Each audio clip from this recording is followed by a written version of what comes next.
is out of small town near Sulphur Springs, where this tornado did some pretty serious damage. Homes in the small town of Miller Grove were reportedly ripped apart as this thing passed through early this evening. Wow. Good video there, that funnel cloud, my goodness. Now, local officials there say the tornado was on the ground for about half a mile. This is a look at some of the damage there afterwards. Thankfully, nobody was hurt, but several residents, there's the damage, say that they really did have some close calls. I was in the pickup, and then my wife, we were going to back out and go eat some fish. And the next thing I knew, the back end of the pickup was raised up, and there's a tree laying over my hood, and my roof was gone. Incredible. Crews there are working on bringing back power to that city and then clearing roads and making them passable where downed trees were actually blocking cars. Our sister station up in Dallas, WFAA, also had some crews there documenting all of that damage. We will keep you updated on any new information that we get. Might have dodged a bullet. For now, let's turn things over to Chief Meteorologist Andy Anderson, who really has given the all clear now in Central Texas. Hey, Andy. Yeah, we're in really good shape here right now. We've still got a little bit of moisture on the roads around Central Texas, but all the rain has moved well off towards the east now. All the severe weather has moved away as well. This cool front will push on through for the weekend, but it doubles back as a beginning on perhaps 500th of an inch of rain as the storms came through. Around 1/3 of an inch for Temple, 1/1800ths of an inch, and Fort Hood 1. So more of the rain was cloudy skies down at College Station. Here we're at 58 degrees under a clear. With that high humidity value and the through, I think that there's a good possibility we'll see some fog around the area late night, early in the morning. The rest of the day turns out to be beautiful. Lots of sunshine for us. Winds briefly out of the north, go back around to the south by late evening, so then the moisture starts working its way back in as we head into Sunday. Here's your forecast for tonight. Clearing skies, patchy fog, 44. The overnight low. Winds will be out of northwest around 5 to 10 miles an hour. Tomorrow, clear skies. It will be cooler. Won't be cold, but it'll be cooler. Look for a high getting up to 71. 83 on Sunday and on Monday. And that's when that warm front works its way back and we get another shot at some rain. Looks like a nice looking day for the election day on Tuesday. And then that next system coming in towards the end of the week, Thursday night into Friday, could spark off of a shower, although right now it does not look like our rain chances are real good for the end of next week. Remember, it is time change weekend. Before you go to bed Saturday night, we fall back 1 hour. So you're on time for church on Sunday morning. Thank you, Andy. See all those 80s on your 7-day? Indeed. Well, would you believe we can stay in Texas right now and show you some snow? That does not surprise me. It's a big state, that's right. Take a look at this. Of all the crazy weather video that we just showed you, this one might take the cake tonight. The National Weather Service caught snow behind all this storm that swept through, falling in Amarillo today. Yep, snow in Texas on November the 4th after spring-like storms in central Texas. Those are big fat flakes. They're not sticking, but they certainly are falling. Well, if you have more videos of pictures from today, send them our way. Just text them to 254-777-6000. You can also text the word weather to that number for all of your local forecast updates. Download our app while you're at it. You'll have Andy's weather right at your fingertips. And developing tonight now, the Texas Education Agency is proposing new safety rules for schools across our state. If approved, they would mandate mass changes to on-campus security. Some of the proposals include requiring schools to install silent panic alarms and automatic locks on doors. It would also require all ground-level windows to be made with bulletproof glass. Okay, we're bringing them to you. The numbers are in. Early voting has wrapped up across central Texas. Today was the last day. Polls closed at 7 o'clock a few hours ago. Let's take a look at the turnout, shall we? In McLennan County, a little over 45,000 people cast their ballot during early voting over this extended period. Why does that matter? Well, in 2018, that number was over 75,000, meaning participation appears to be down. In Coryell County, the total amount of early votes was 10,326. They actually had more early votes this year than in 2018, when the number was around 9,600. How about Bell County? Well, they have not updated their early voting numbers, probably still gathering them and calculating them now at this hour. But the total as of Thursday was 47,249. That's down from around 53,000 in the last midterms. But again, that will likely jump much closer once tonight's numbers get released. That gives you a good idea there. If 6,000 people voted today, it'll be a virtual tie. Well, it's become Greg Abbott versus Beto O'Rourke in the race for governor this November, the biggest race by far on the Texas ballot. But before this year, the question of who would be the governor was a foregone conclusion, swinging the way of Republicans for 25 years in a row now.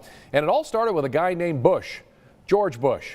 Here's Bob Buckaloo with a look at how the race was won. Hey, how you doing? Good to see y'all. 1994, an incumbent Texas governor said to have rock star popularity, running against a businessman who had never held public office. Both were popular.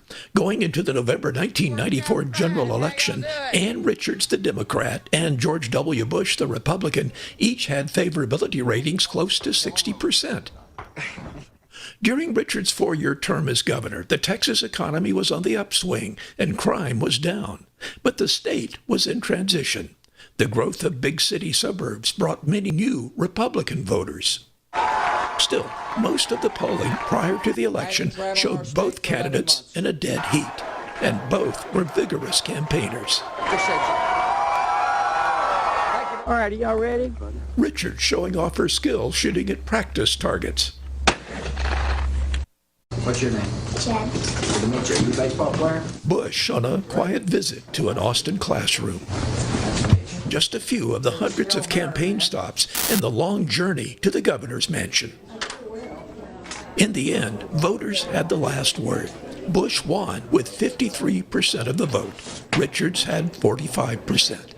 I don't want any of us to go home with anything but a great deal of pride in our hearts. We had a great 4 years.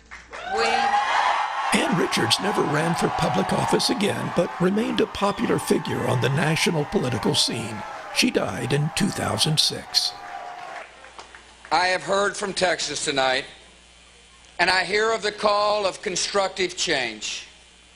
Texas is ready for a new generation of leadership, and I will provide that.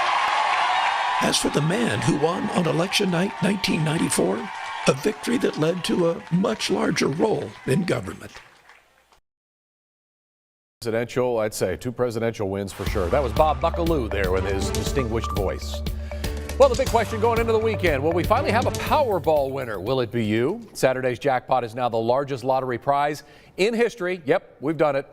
It'll be a whopping $1.6 billion. Of course, you won't take that much home. Your winnings, if you pick the cash option, would be a cool $782.4 million. But that's pre-tax, of course. The federal government will take about 24% of that off the top, leaving you with $593 million. That is until they tax you again next year, taking another $100 million. Yep, leaving you with about $493 million.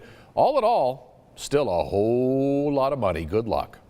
And here at 6 News, of course, Taking Care of Teachers is sponsored by Greg May Honda. we are so grateful for you teachers out there. That's why we're giving away a prize package this month. Yep, we've reached November. We're doing it again. Valued at over $500. To enter, text the word teacher to 254-777-6000 or go to kcentv.com/teacher. Just tell us what you're thankful for this Thanksgiving month. Good luck to you.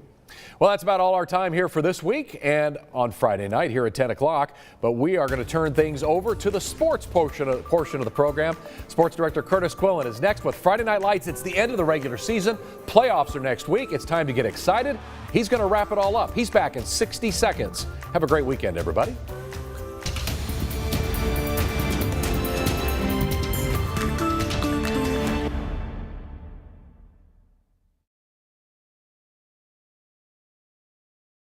Anchor in a quarter zip in the studio. Mic check 1 2 3 4 5 6 7 8 9 10 11 12 13 14.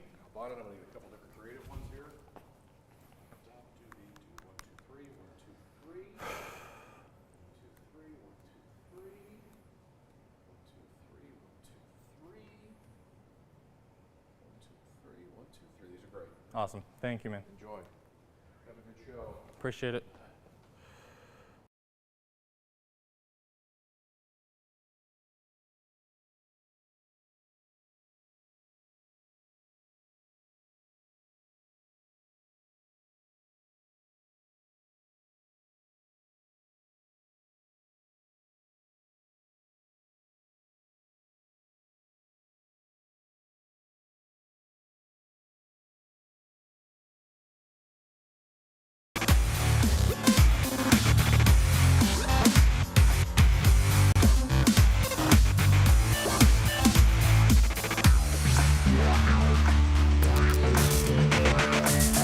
The regular season comes to a close, and tonight district titles and playoff brackets will be decided. Welcome into week 11 of Friday Night Lights. I'm Curtis Quillen, flying solo, not by plan, but because Mother Nature had better plans tonight for our staff. Nicole Sheeran and Matt Lively will join us in just a little bit, as our game of the week this week features two teams rewriting history at their schools. For the first time since 2009, the Belton Tigers have won a share of the district championship in their first year down in Class 5A. Remember, they were the biggest school in Central Texas for a long time. The only other story in the area this season that's bigger, though, is University rebounding from an 0-10 campaign a year ago to clinch its first playoff berth since 2009 and can take a share of the district title for itself with a win tonight. The Trojans were so close to the playoffs in 2018 and 2019. Now they know they'll be there on Friday. Can they host one at Waco ISD Stadium? Kent Laster worked tirelessly the past 2 years for a night like tonight. Belton and University, nearly 2-hour weather delay, and in the first, Ty Brown, all the time in the world, finds Slade LeBlanc. Yeah, that's a touchdown. It's a walk-in score, 7-0. Tigers just like that. Offense continuing to pound next drive at the 12-yard line. It's a fumble. Dontrell DeGreat there to scoop it up, and he is running for the heavens. He goes 88 yards, scoop and score. It is 7-7, and the Tigers, or the Trojans, tie it up just like that after a punt. Trojans get it back. They give it to their star running back, Miskai Sandoff, and he takes it to the right sideline, cuts it all the way back to the middle, 67 yards to the house to deafen Waco ISD Stadium. The Trojans lead 14-7 at that point. It is halftime at Waco ISD Stadium, and that is your score. So Matt Lively, is he still under? Yeah, he's still there under the ruin at Waco ISD Stadium. Yeah, I am still here, Curtis. I'm going to be here all night. We just kicked off in the second half, maybe 20 seconds ago. Kickoff win.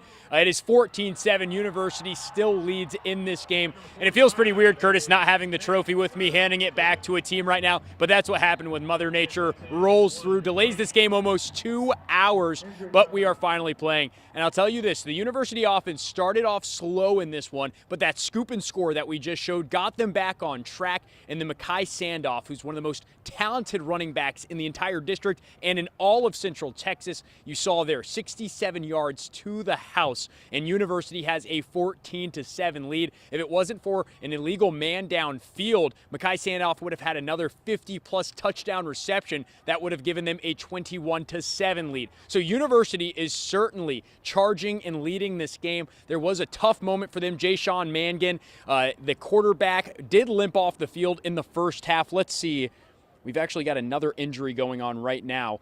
I do want to give you an injury update, though, on Jay-Sean Mingan when we get it, when University's offense takes the field, because that's a huge component to this offense. And without him, it's going to be tough to keep this thing moving. So as soon as I get an injury update on him, I certainly want to update us. But right now, it is 14-7.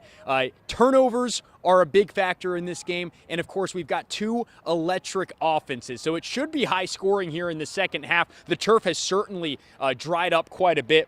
Let me see. There's a Belton player going off, limping off and being helped off right now. And Belton does have the ball to begin this second half. So we're going to have highlights, updates throughout FNL. This is a little bit different, but it's going to be fun. Curtis, I'll send it back to you. It is a little bit different. I think the earliest kick tonight was like 8:35 out in McGregor. So we're going to roll with the punches and do the best we can for you here on Friday Night Lights. Elsewhere in Class 5A, as good as Lake Belton has been this season, the Broncos are having to play for their playoff lives this week. A win, they tie for second with Shoemaker and Red Oak, but a loss to Ellison. And it's the Eagles soaring into the playoffs next week to face Aledo. That would make this one a playoff game at Tiger Field in Belton. Broncos hosting the Ellison Eagles tonight. Kickoff pushed back to 9 o'clock because of the storms, but there would be no wasting time for either of these teams. In the first, Ellison quarterback Sidney Holland drops back, no one open, boom. That's a coverage sack. Ball comes loose. Eagles jump on it, but they would have to punt. And on the ensuing drive, the senior Connor Cruz looking for his favorite target,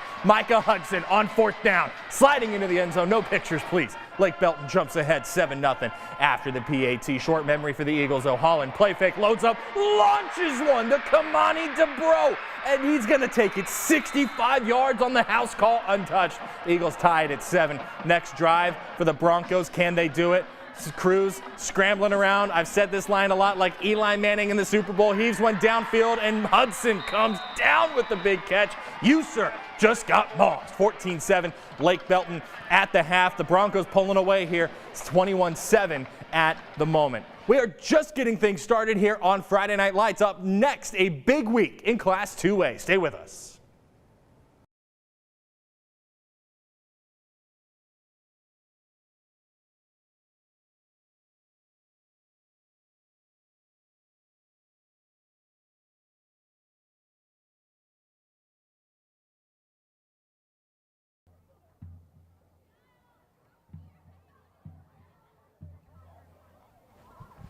Mic check 1 2 3 4 5 6 7 8 9 10. Mic check 1 2 3 4 5 6 7 8 9 10. Mic check 1 2 3.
With last night's 41-13 Rosebud Lot win over Moody, the Cougars made tonight's Bosqueville-Riesel game a playoff play-in game. The last time Bosqueville missed the playoffs was 2007.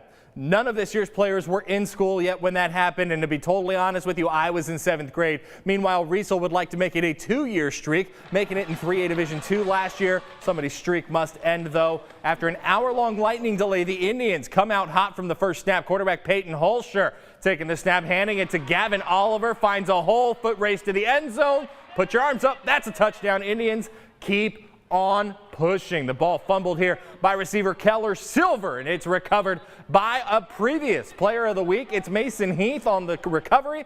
Indians in business. They take advantage. It's Heath again. Takes the snap, finds a hole, says, "Get off me, bro." And as he's running and running and running, and he's eventually taken down by Demarius Stewart just short of the goal line, no problem. Riesel able to finish the job Bryson made, punches it over the goal line. A huge Riesel 6. It is 14-0 in the first quarter. Time to go pick some more berries. Newt Shornack under center. Hands it to Easton Hill.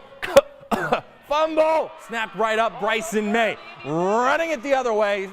Put that on the board as a hashtag scoop and score. With 5 minutes to go in the first quarter, it's 21-0. Riesel at the moment, 49-7. Looking like Riesel is going to beat its most notable alum. And Nicole Sharon is live at Fair Park Field. Nicole, didn't expect this one to be quite the blowout it's become, but man, what an effort from Riesel. So dominant in this one. What an effort from Riesel, and you're right, Kurt. I did not expect it to be so dominant right from the get-go, but I talked about it earlier tonight. Win and they're in, and not to jinx them, but it's 49-7 right now. It's looking like the Indians are in tonight. Coach Crow said it earlier. He said this is just like any other game, and that's what we saw from Riesel tonight. Former player of the week, Mason Heath, making absolute noise out here. Interceptions, touchdowns, tackles. He's doing all of it. You know how we talk about jackers and robbers with Baylor? Well, it's looking like Riesel took that to heart and is also doing some jackers and robbers movement out here. I mean, they have created absolute noise. Bosqueville tried to get back on top, but they've got picking berries left and right. And Coach Crow said earlier, he said last year they made a deep playoff run. They lost in the third round of playoffs. And they lost a lot of those players on that squad. But this season, he said, we need leadership on this team. And I think Coach Crow is seeing a lot of that leadership tonight, Kurt. A trend into the Tyler Crow era at Riesel. 2 years, 2 Week 11 playoff play-in games, and so far 2 dominant efforts to note. Who knows? Riesel could be dangerous to a Division I Region II. Nicole, we'll check in with you here in a bit. So much more Friday Night Lights ahead, though. As we go to break, let's listen to the winner of this week's Battle of the Bands, the Bosqueville Bulldog Band. Friday Night Lights continues after this.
Talking about last night's games, Harker Heights has been one heck of a story this year. The Knights may have their best team in school history with the district title already wrapped up. Could the Knights finish the unblemished run through District 12 6A? Knights hosting Bryan last night, Club Buck to close the regular season. They could finish at 9-1 with a dub. First drive for the Vikes. Malcolm Gooden, he's been dynamite all year, throwing to his right, and it's picked off. King White with the grab, and the Knights knocking on the door. 2 plays later, Houston commit Rashawn Sanford bounces to his left, takes off, finds pay dirt. Nobody's going to touch him. 7-0 Heights, just like that. Bryan would answer, though, on 4th down. Gooden looking, rolling to his right. Looks like Eli in the Super Bowl. Can he find David Tyree? He does. Tyson Turner wide open in the back of the end zone. We're tied at 7. All Heights from there. 49-14 is your final. Temple closing the regular season last night as well against Coppers Cove at home. A chance for the Wildcats to end the regular season on a strong note, something that's been an issue in years past for Temple. First drive stalls at the 1. Next possession following a Cove punt. Mikhail Harrison Pilot under center calls his own number. And when it's good for 6, there's a reason he does that. The number on his jersey, yeah, that's the lead. 7-0 from there. Temple on an offensive explosion. Next possession, Reese Rumfield under center. First by land, now by air. Straight into your living room, into the waiting arms of Christian Tutson. 2 Wildcat scores very quick. You see where this one's going. 69-7 is your final. Still so much more ahead on Friday Night Lights. Up next, we will head back to our game of the week.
Is escorted by her parents, Arthur and Amanda Fizell.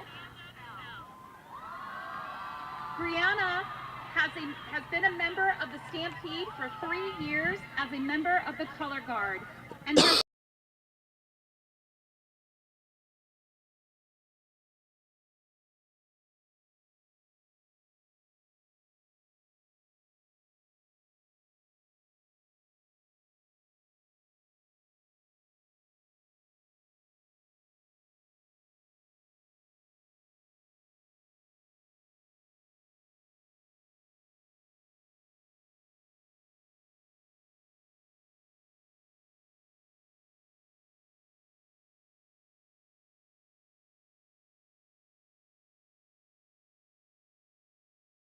Arbalay. Chessa has been a member of the Stampede Color Guard for 3 years and previously served as a Color Guard captain. Chessa plans on attending the University of Texas to major in psychology and get her PhD. You talking to me? Can you guys hear me? Katie Briggs is escorted by her parents, John and Tracy Briggs. Check Katie 1, 2, has 3, been 4, a 5, part of 6, the 7, 8, Stampede 9, 10. I for definitely 3 gotta turn it years down. and has been a saxophone and low reed section leader all 3 years. Check 1, 2, 3, Katie 4, plans 5, to 6, go to 7. to go to college and figure out her life from there. Chris Mic check Cardenas 1, 2, 1, 2. Does that sound good? escorted by his parents, Renee and Martha Cardenas. Chris has played baritone for the Stampede for 3 years and has also served as a librarian for the band. Is that better? Chris plans to attend the University of North Texas and study biology. Cameron Crow is escorted by his parents, Justin and Angela Crow. Yeah, I can hear you. Do I sound good or am I too loud?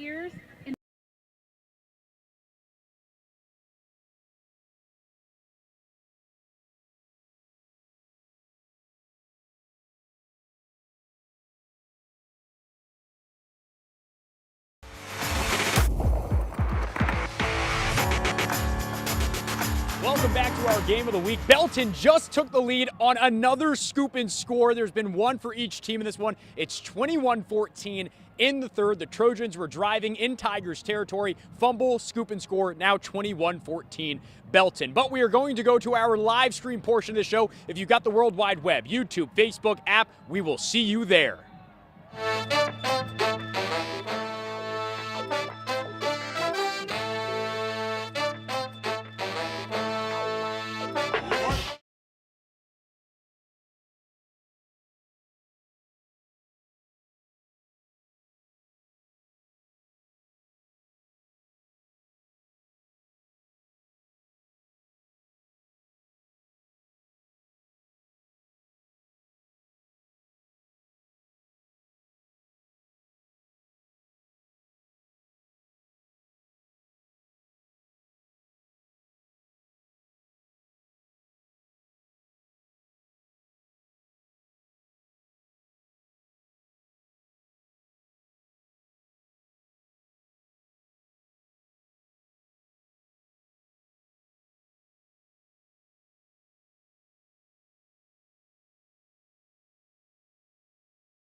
Crossing the finish line of the regular season tonight, we'll see seasons end for some of our area teams, and they'll be inflating basketballs on Monday, while others go on to the bracket for a run at a state title. Welcome into the live stream portion of our show. I'm Curtis Quillen, your traffic cop. Nicole Sheeran, Matt Lively in the field, not by plan, both of them, but mostly because Mother Nature had other plans for us tonight. We'll hear from both of them in a minute. A pair of teams that have had historic runs this fall face off for a district championship as part of two of the best stories in Central Texas this season as we talk our game of the week. For the first time since 2009, the Belton Tigers have won at least a share of the district championship in their first year in Class 5A. They were the biggest team in Central Texas, the biggest school for years in the past.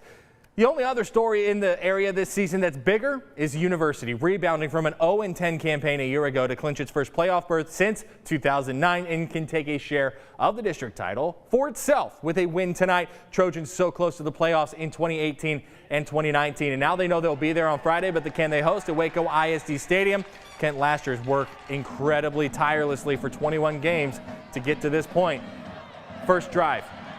Lake Belton, after waiting 2 hours for kickoff, it's Ty Brown, all the time in the world, finding Slade LeBlanc. 7-0 Tigers quickly, and their offense continuing to pound. In the next drive, it's at the 12-yard line, and fumble! Tigers can't contain the handoff. Dontrell did great there to scoop it up. He's running for the heavens. He goes 88 yards with his team trailing behind him. Trojans tied up at 7 apiece, and momentum starting to shift in Waco. After a punt, Trojans get it back, give it to their star running back, Makai Sandoff, breaks to the right side, gets to the sideline, and then watch this. Whoop! Switches it back, cuts it all the way back, finds daylight, 67 yards to the house. To deafen Waco ISD Stadium, Trojans lead 14-7 at that point, but Belton has come roaring back. It is 21-14, Belton in the third. Matt Lively, you had a front row seat to this one. I'd argue you still do, and momentum has shifted again. Yeah, last time we had checked in 14-7, you said it right there. Now 21-14, let me bring you into this game. Third quarter, just over 2 minutes to play. There was a shanked punt from University. That set up the Tigers in great field position. LJ Underwood rushing touchdown. That tied it up at 14. And then another scoop and score. We've seen two in this game, one from each side. This one going 55 yards for the Tigers. That gave them a 21-14 lead. And the Trojans just punted the ball away. This Belton defensive line has been dominant all night long. Jay-Sean Mangan had to leave this game after getting banged up. He did come back into the game, still is in the game. He actually got absolutely pounded, which is why he fumbled and is how the Tigers scooped and scored to take that 21-14 lead. As I said, just over 2 minutes left in the third quarter. I don't expect this game to be over by the time that our live stream ends, unfortunately. But gosh, they are duking it out here at Waco ISD Stadium. They want the district title. Belton University, I think we picked a good one, Kurt, because this game is living up to expectations. We're going to check in later. Of course, we've still got plenty more to go. Two teams playing like they have nothing to lose and everything to gain. We'll check in with Matt here in just a little bit. Earlier tonight, we showed you Lake Belton taking a good lead on Ellison as it tries to clinch a playoff spot tonight at Tiger Field. Darren Wallace live from Tiger Field. Darren, run us through this one because we weren't expecting this to be a play-in game at the beginning of the year, but alas, here we are in Lake Belton seizing the moment. Yeah, Curtis, sounded like you mentioned, it's a playoff game before the playoffs actually start. Win and you're in. These two teams didn't waste any time getting familiar with each other, even after a 2-hour kickoff delay, thanks to Mother Nature that we've been harping on pretty much all day on KCEN. At halftime right now, it's actually about to start. Lake Belton had to honor their seniors tonight at halftime, so it was a little bit longer halftime festivities. They're up. The Broncos are up 21-7, thanks to Connor Cruz's 3 touchdown passes, 1 to Micah Hudson, 1 to Javion Wilcox, an 81-yard explosive touchdown play, and then another 15-yard touchdown pass to Ty Legg. He was sliding in, diving to make the catch there. So Ellison, their points on the board came from a Kamani Dembro 65-yard bomb. So although it's 21-7, they trail by 2 scores. They obviously have big play capability, so you can't count them out yet. The Broncos are actually coming out right now. The second half is about to start. Probably won't finish soon, but we will provide you a final score at some point. Back to you, Curtis. You know, the weather clearing up and the rain leaving Central Texas might be the key to this one, because I think if this game is played on the ground, that very much favors Ellison because of its defensive line. Darren Wallace proving that through the air, it's the Micah Hudson and Connor Cruz show. Let's go to Riesel again real quick and check in with Nicole Sheeran on this playoff play-in game in District 8 2A Division I. It was a dominant 49-7 score from Riesel. Nicole, can you give us an update and what it looks like Riesel might be able to do in the playoffs if this result holds? Well, Kurt, while you guys were talking, Bosqueville actually just put a touchdown on the board. It's now 49-14. Riesel still has a huge lead in this game, and like we said earlier, they came out hot from the very beginning. And the guy by the name of Mason Heath, we all know the name. He was one of our Player of the Weeks. He's had 2 interceptions, 4 touchdowns. I've heard his name called over the intercom about 500 times. He's absolutely killing it in this game. And we've said it. It's if you win, you're in, and I'm not going to jinx it, but it's looking like these Riesel Indians are definitely going to be in the playoffs for the second year under Coach Tyler Crow. Now, last year, they lost in the 3rd round of the playoffs. This year, Coach Crow said what's key is the leadership that they're building this season. They've lost a lot of key seniors from last year. And what I've seen out there on that field is this team is working together to make magic out there on offense, on defense, picking berries, you know, running it into the end zone, throwing the ball. It's just the leadership out here is great to see. And I think, if I'm not jinxing it, this game is not over. It is still the 3rd quarter, 49-14.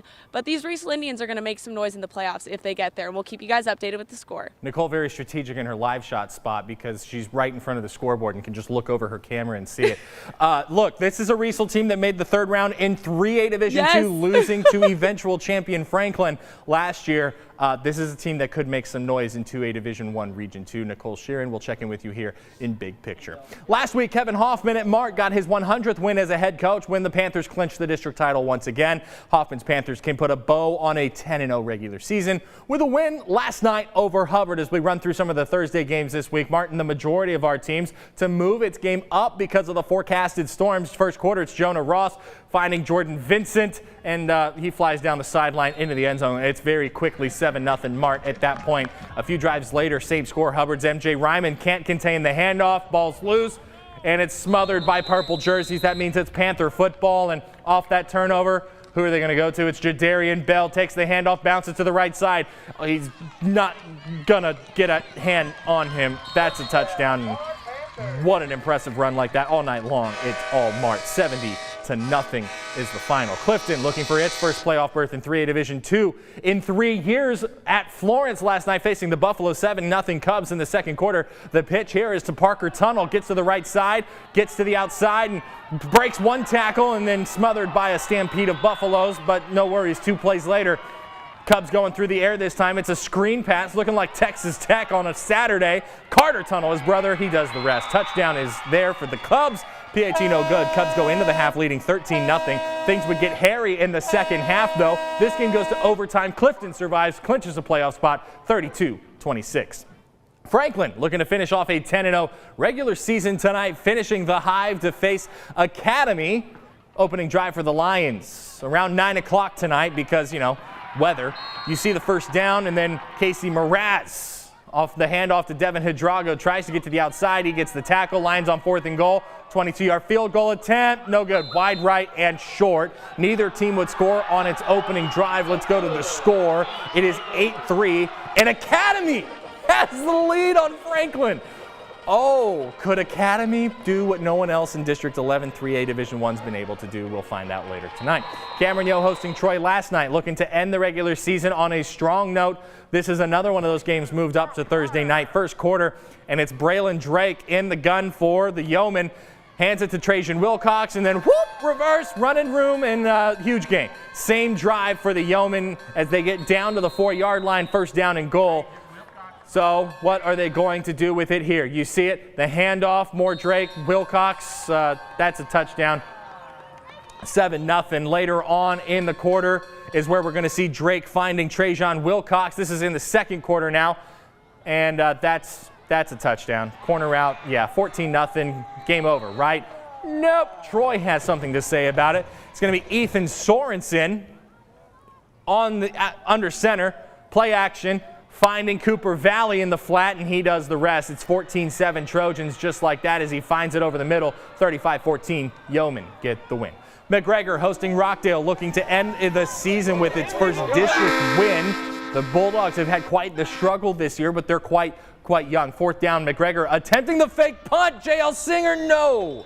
Datron Owens is the intended receiver, but it's incomplete. Ball turned over on downs near midfield, and Rockdale's Braden Barchak throws it to Garen Marrero, makes a great catch. A few plays later, Rockdale starts with the reverse. Ball is pitched. Barchak throws it way downfield, tipped near the goal line. Marrero makes another spectacular catch for the touchdown. It is 8-0 early, just like that. Let's go to the score.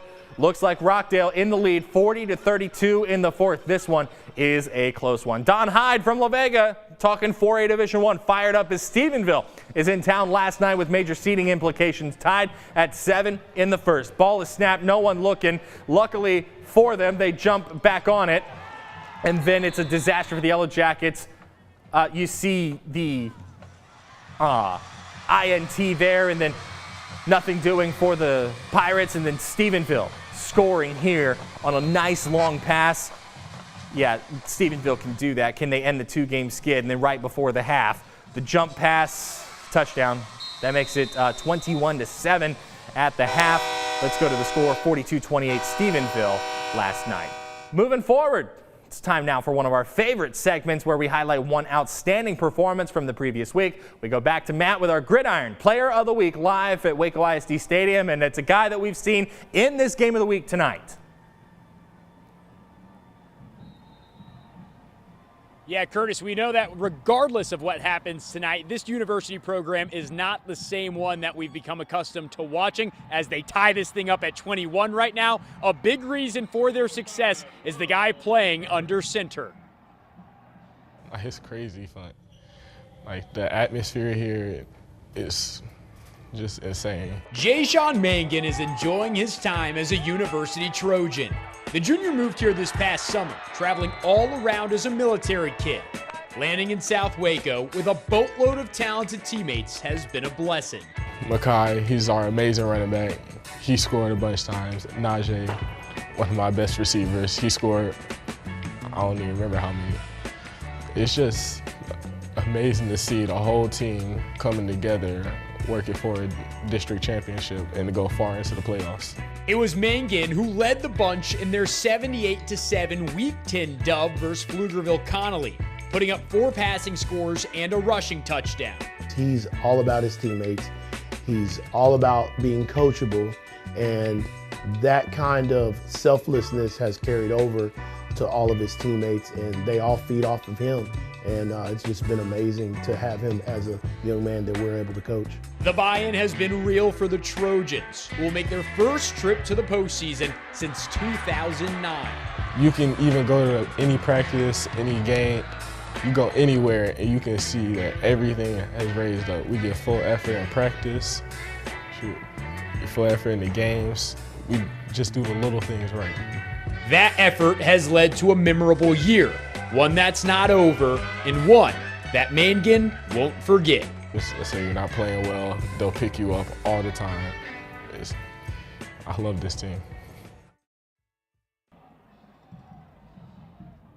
He loves this team, and he loves what he just did. A 54-yard dime to London Smith. He's a freshman who's already been contacted by Baylor. And then Makai Sandoff finished it off with a 7-yard run.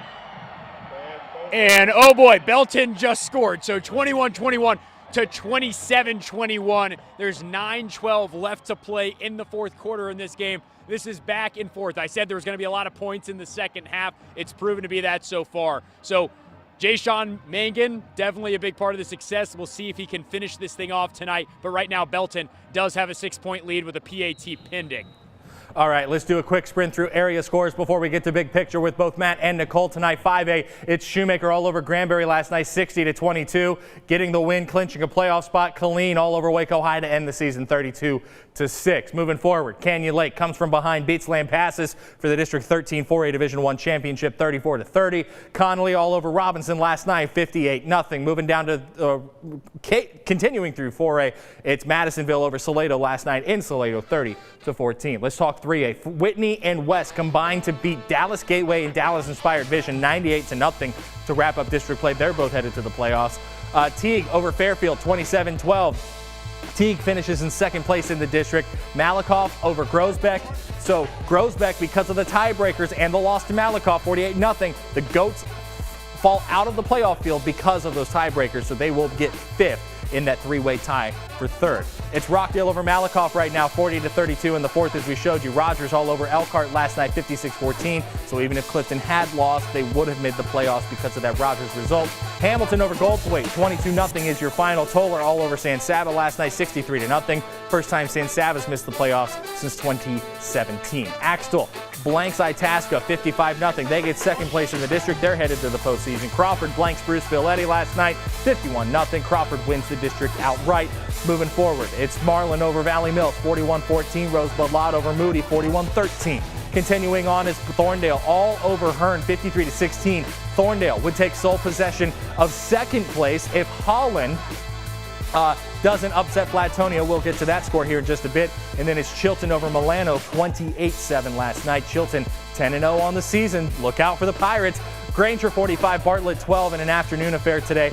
Fremont all over Iola last night, 54-6. Continuing on, it is Holland falling 49-17. The Hornets don't get the district title. It is the first time since 2016 that Holland has not won at least a share of the district championship, but they will still be postseason bound for the sixth straight year. Talking six-man, it's Abbott over Golson, 56-0. Jonesboro over Evant, 63-0. That's two top three teams in 1A Division I.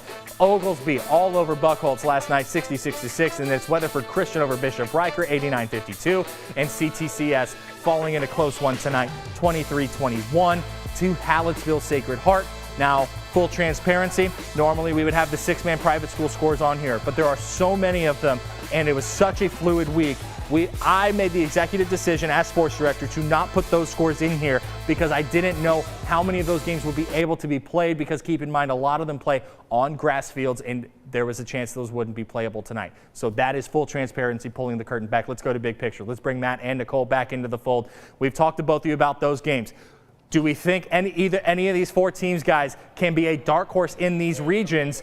We're talking about 5A Division II Region 3 with the game of the week that Matt is at. We're talking about 2A Division I Region 2 where Nicole is at. We'll start with you, Nicole. Of these four teams, which one do you think is the most poised to make a deep, deep run? Now, all bias aside, just because, yes, I'm the one standing at this Riesel basketball game, but I am wowed by what Riesel has produced tonight. It's basketball almost just scored, but it's 56-14 right now. This is a Riesel squad who lost to Bosqueville last season. I'm kind of blown away right now, to be honest with you, and I think this Indian team has a lot of potential to make a playoff run this year. Matt, who you got out of the four? Yeah, I mean, certainly it's a great game that Nicole has going right now. Belton is the leader in the clubhouse right now in their district. They've got a 7-point lead, going for their first outright district title since 1999. So I'll go with the Tigers because of that. But certainly, I mean, University looks great, Riesel looks great, and they're in a very tough district. You got teams like Crawford and Marlin that they're competing with. So, I mean, so many talented teams right now in Central Texas. Sorry, Kurt, I'm distracted. I feel like Adam Schefter on NFL trade deadline day. But I'm going to go with Belton for my answer for this one. I'm going with Belton, too. I think that they have the potential to make the most noise through 5A Division II Region 3. You have to keep in mind their one loss to Brenham is in that region, so that's the only thing that gives me a little bit of pause there as well. Okay, let's talk about teams that are not these four. Which one is the biggest dark horse to make a run? Chilton does not count as a dark horse. Marlin does not count as a dark horse. Which one's the biggest dark horse? I'll give you guys a second to think about that, and I'm going to give my answer first. And I'm going with the Academy Bumblebees, and here is why. They have a key player injured at the moment who they're expecting to get back if they win a playoff game. We could see, with the effort that Academy is putting up tonight against Franklin, guys, this isn't a fluke. I got to see the first drive in this game for both teams. I didn't get back to the station until 9:35 as a result of it. It's why I'm anchoring in a quarter zip, because normally I am in a suit. But when you look at it, this defense is legit, guys. It was not like big gain for a first down for Franklin. It was dink and dunk down the field before the missed field goal. Matt, who you got? Who's your dark horse outside of these four that you guys are watching tonight? Can we talk about Kurt?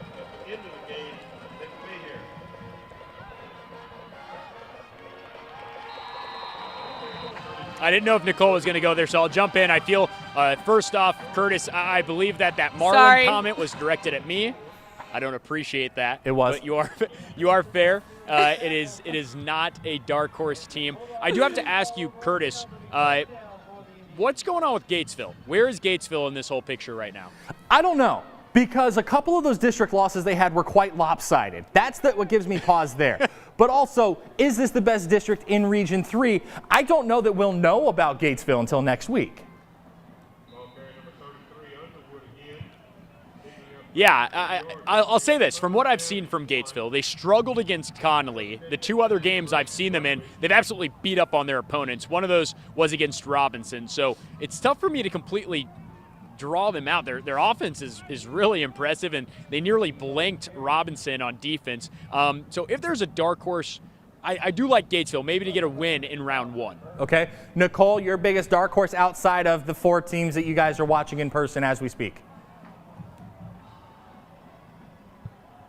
So I like both of your answers. Also, I just wanted to say, Kurt, Academy, wasn't that your dark horse from the very beginning? Correct me if I'm wrong. Maybe not. I had but Chilton in the semis. But I like Gatesville as well. I was going to ask you, Kurt. Okay, Chilton. You had Chilton, right. I like Gatesville as well because they have Lawson Mooney. He was also one of our player of the week. He's a great defensive player. I think they have a lot of potential under Coach Hunter. What's going on with West? That's what I wanted to ask you, Kurt. That was my next answer. West. How is West not the answer here? Region 2 wide open. They wouldn't see any of District 11 until not the a dark horse championship game, not guys. Not a dark horse. Not a dark horse, but nobody's talking about the Not Trojans. a dark horse. That's why I didn't say it. West wasn't ranked until this week. West was not ranked in the state with just one loss to the reigning state champion Lorena. Okay, but still not a dark horse. 9-1, unblemished through district. West has a Still shot. doesn't apply to the question you asked. Then it's West. not a dark horse. All right, guys, Matt's got to get on the road early, and we got a hard out at 11 for this show. So, guys, have a great night. We'll catch up with you later. And to those of you who stayed up late with us, sorry we don't have any final scores for you, but we did the best we could. For Ethan Clark, Rob Kelso, Michael Graham, Johnny Gonzalez, and all of us working the late shift here at 6 News, I'm Curtis Quillen. We'll see you next week under the playoff lights. They're here, baby. Let's go.